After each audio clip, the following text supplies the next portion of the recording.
આ જેટલી પણ શ્રેષ્ઠતમ વસ્તુ છે બધી જ વસ્તુ સંઘર્ષ માગે, અને સંઘર્ષ એટલા માટે માગે કેમ કે શ્રેષ્ઠતમ વસ્તુ છે એ પરિવર્તનશીલ હોય. અને જ્યારે પણ પરિવર્તન થાય છે, જ્યારે પણ કંઈક ચેન્જીસ થાય છે, ત્યારે સૌથી વધારે મહત્વપૂર્ણ ભાગ જીવનમાં એ ભજવે છે કે તમારા પૂરા વ્યક્તિત્વને છે બદલી નાખે છે. તમે એ સમસ્યા ઉપર ધ્યાન કેન્દ્રિત કરો કે જ્યારે તમારા જીવનમાં આવી છે અને પછી તમે એમાંથી બહાર નીકળીએ છો, તમારું વ્યક્તિત્વ, તમારું પૂરું જીવન છે 100% છે બદલી નાખ્યું. આટલી બધી તાકાત છે, એટલી બધી પાવર છે, એટલી બધી ઉર્જા છે.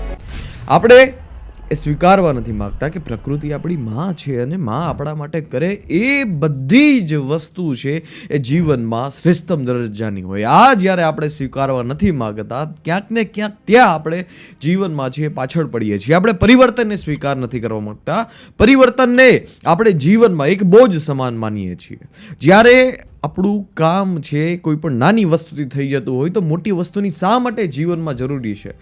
મોટી વસ્તુ એટલા માટે જરૂરી છે કેમ કે નાની વસ્તુમાં આપણે આપણું પૂરું જીવન આપી દઈશું તો ક્યારે પણ સાર્થકતા સુધી જીવનની છે એ નહીં પહોંચી શકશું. શ્રેષ્ઠતમ પુસ્તકો વાંચવા અને શ્રેષ્ઠતમ જગ્યા પર તમારું પૂરું ધ્યાન અને પૂરો દિવસ તમારો પસાર કરવો એ જીવનનું ચરમ લક્ષ્ય હોવું જોઈએ. શા માટે તમે તમારા જીવનમાં છે નબળા વિચારને એન્ટર થવા દો છો? નબળા વિચારને તમે જ્યારે એન્ટર થવા દો છો ત્યારે જ તમારા જે મસ્તિષ્કમાં છે ઉથલ પાથલ શરૂ થાય છે. અને જ્યારે પણ મસ્તિષ્કની ઉથલ પાથલ હોય ત્યારે તમે તમારા જીવનનો છે વિવેક ખોઈ બેઠો છો, કે વિવેક તમે તમારા પોતાના જીવનનો ખોઈ નાખો છો. કરો ધ્યાન કેન્દ્રિત એ ઘટના ઉપર કે જ્યારે તમારા જીવનમાં આવી છે ત્યારે તમે તમારા પૂરા વિવેકને છે ભૂલી ગયા છો. ધ્યાન કેન્દ્રિત કરો એ ઘટના ઉપર, શું તમારા જીવનમાં છે નુકસાન કરીને ગઈ છે. આપને એમ લાગતું હોય કે રોજમર્રાના જીવનમાં આપણે જે કંઈ પણ ઘટના જીવનમાં થઈ રહી છે એ બધી જ ઘટના છે આપને કશું નુકસાન નથી કરી રહી. તમે કોઈને સમય આપો છો, તમે કોઈને ઉર્જા આપો છો, તમે સોશિયલ મીડિયા ઉપર તમે તમારો સમય આપો છો, અથવા ફિઝિકલ રીતે કોઈને મળી અને તમે તમારી ઉર્જાને છે વહેડાવો છો, ત્યારે તમને ખબર નથી હોતી કે તમારું શું નુકસાન થાય છે. ખબર નથી હોતી તમને તમારું શું નુકસાન થાય છે. મેં બંધ કરી દીધું છે કે જ્યારે પણ એવી પરિસ્થિતિ આવે કે જે પરિસ્થિતિમાં મારી ઉર્જા ડાઉન હોય, નહીં કોઈને મળવાનું અને પોતાની જાતને સંવાદ કરવાનો કે કઈ એવી વસ્તુ છે જે ઘટે છે અને શા માટે આ સ્થિતિ આવી છે કે આવા વિચારો જીવનમાં આવે છે. અને એવી ટેકનિક વિકસાવી છે, પોતાની જાતે ડેવલપ કરી છે કે કોઈ પણ સ્થિતિ હોય અડધી કલાકમાં છે હું ચેન્જ કરી શકું. આવું કેવી રીતે થઈ શકે? આવું કરવા માટે જરૂરી છે કે પોતાની જાત સાથે સંવાદ કરવાનો. શું તમારા જીવનમાં ચાલી રહ્યું છે? કયા સમયે શું વસ્તુ થાય છે? તમે કયા લોકોને મળો છો? અને શું તમારે એ લોકોને મળવાની જરૂર હતી કે નહીં?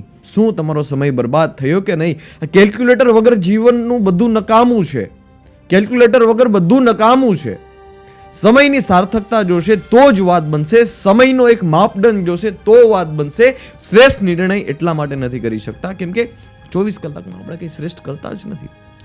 એક જબરદસ્ત નિર્ણય કરવો છે, પોતાની જાતને ખોમી દેવી છે કામ કરવામાં, કરી નથી શકતા. શું કામ? કેમ કે એ આપણા એન્વાયરમેન્ટમાં જ નથી, એવા આપણા વિસ્તારમાં જ નથી.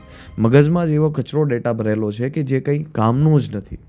કામનો તો નથી જ, પરંતુ ઉપયોગમાં લેવી જેવી કોઈ બાબત પણ નથી અને હંમેશાની માટે એક બોજની માફક જીવનમાં રહે છે. ખાલી થવું જરૂરી છે. જ્યાં સુધી ખાલી નહીં થઈ શકું ત્યાં સુધી ક્લેરિટી તો આવવાની જ નથી, અસંભવ વાત છે. પરંતુ આપણે બધા જ લોકોને એક દિશા તરફ જોવું જોશે. એ દિશા છે ઉપનિષદ અને વેદાંત. ઉપનિષદ અને વેદાંત તમને શીખવાડશે કે મોટું જીવનમાં કેવી રીતે બનવું. અને આપણે એની ઘણી બધી ચર્ચા કરશું, ઉપનિષદ અને વેદાંતની ઘણી બધી વાત કરશું. કેવી રીતે બ્રોડ થિંકિંગ છે લાવી શકાય, કેવી રીતે છે પલે પલની કોઈ પણ વસ્તુમાં છે બેસ્ટ ક્વોલિટીની આપણે ચોઈસ કરી શકાય. શા માટે આપણે આપણો વિવેક ખોઈ બેસીએ છીએ ને વિવેક ખોઈ બેસીએ ત્યારે પણ આપણે જીવનમાં શું કરવું, કેવી રીતે ભગતસિંહ છે એટલી ઊંચાઈ સુધી પહોંચી શકે, એની માનસિકતા કેવી છે, બોજ છે એવી માનસિકતા કેવી રીતે વિકસાવી શકાય. અનેક ક્રાંતિકારીઓ, મહારાણા પ્રતાપ હોય કે શિવાજી હોય, કેવી રીતે એ હદ સુધી માનસિકતા ડેવલપ કરી શકાય કે આપણે પોતાની પૂરી જાતને છે હોમી દઈએ. આની પાછળનું રીઝન શું છે, ઘણી બધી ચર્ચા કરશું આગળના વિડીયોમાં. મળતા રહીએ એવા વિડીયો સાથે. જય હિન્દ, વંદે માતરમ.